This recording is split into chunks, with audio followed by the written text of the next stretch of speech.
Bismillahirrohmanirrohim. Assalamualaikum warahmatullahi wabarakatuh.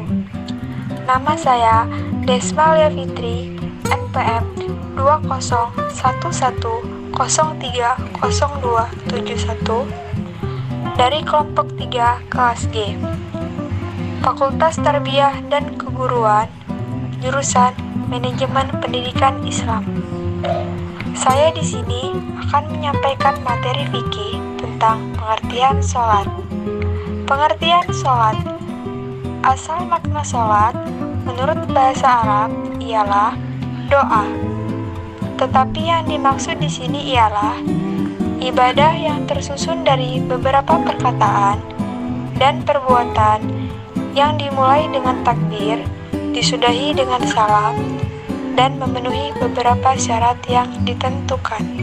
Di dalam sholat terdapat beberapa syarat tertentu, yaitu syarat-syarat wajib sholat, syarat sah sholat, dan rukun sholat. Syarat-syarat wajib sholat. Syarat wajib sholat yang pertama, yaitu beragama Islam atau Muslim. Maka orang kafir tidak punya kewajiban untuk melaksanakan sholat dan mengkodoinya ketika masuk Islam.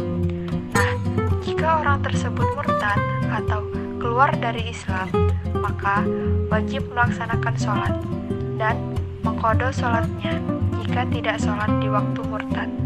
Hal ini diwajibkan apabila orang yang murtad tersebut kembali masuk Islam.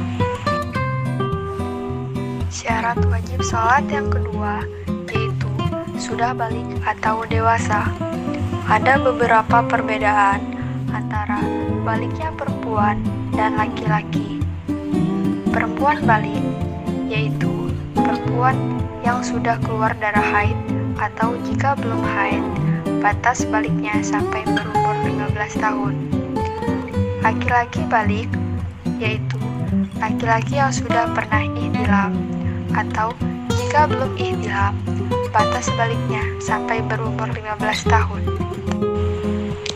Oleh karena itu, seorang bayi atau anak-anak tidak diwajibkan sholat. Akan tetapi, kedua orang tuanya wajib memerintah anaknya untuk melaksanakan sholat jika sudah berumur 7 tahun. Hal ini apabila anak tersebut sudah tamyiz dan anak tersebut harus dipukul jika tidak melakukan sholat apabila sudah berumur 10 tahun.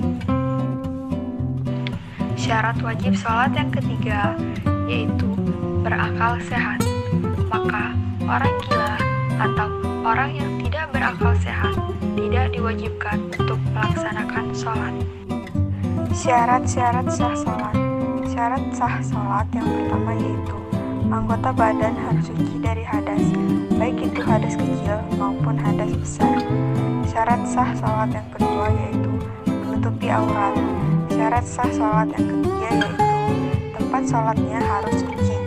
Syarat sah sholat yang keempat yaitu tahu kapan masuknya waktu sholat. Syarat sah sholat yang terakhir yaitu menghadap ke arah kiblat. Rukun sholat. Rukun sholat yang pertama niat. Kedua, berdiri bagi orang yang puasa. Ketiga, takbiratul ihram.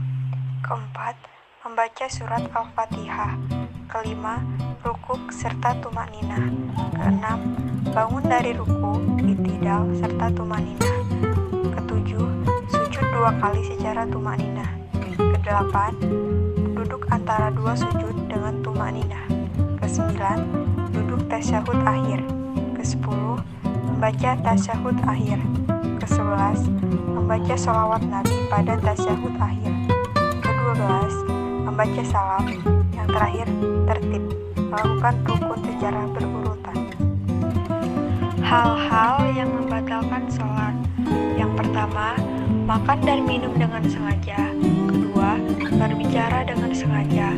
Ketiga, meninggalkan salah satu rukun sholat atau syarat sholat. Keempat, banyak melakukan gerakan. Kelima, tertawa sampai terbahak-bahak. Keenam, tidak berurutan dalam pelaksanaan sholat. Ketujuh, kelupaan yang fatal. Hukum meninggalkan sholat. Bila yang meninggalkan sholat tersebut tidak meyakini kewajiban sholat, maka ulama sepakat bahwa orang tersebut kafir menurut nas atau dalil yang ada dan ijma. Namun, bila meninggalkannya karena malas, maka ada perbedaan pendapat dalam hal ini. Al-Imam An-Nawawi rahimahullah berkata, orang yang meninggalkan sholat karena mengingkari kewajibannya, maka orang itu kafir. Menurut kesepakatan kaum muslimin, ia keluar dari Islam. Macam-macam sholat.